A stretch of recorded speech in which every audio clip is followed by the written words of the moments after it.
So while we were doing that little garage project last week in the garage, it was getting a little chilly, and the Big Buddy or the Mr. Buddy or whatever it's called, you know, that thing really isn't big enough to heat a garage this size. So I was looking around and I found kind of a new heating tool that I decided to try. They had them at Home Depot, so I picked one up and gave it a shot. I'll see if I could fire it up now just to show how it works, but it's kind of a neat one. Reminds me of a, I don't know, it reminds me of Top Gun for some reason.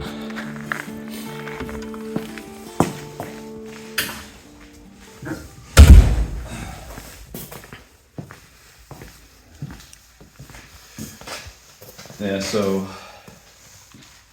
basically you just gotta plug it in, and it has a little spark that kind of, once you plug it in, the spark will start igniting, and it has a little fan that kind of blows the hot air as well once you light it up.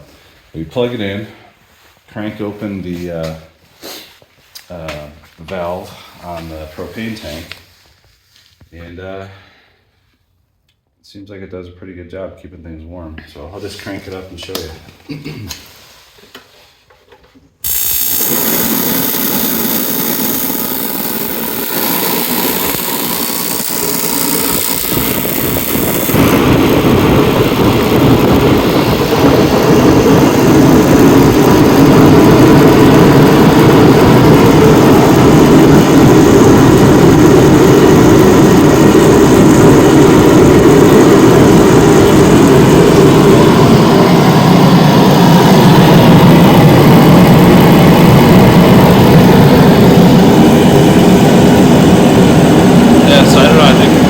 Size garage, you probably have to keep it on a good 10-15 minutes for it to make a dent, especially when it's 6 degrees in here now. But yeah, I think it'll keep us warm for little projects. We're working out here for a couple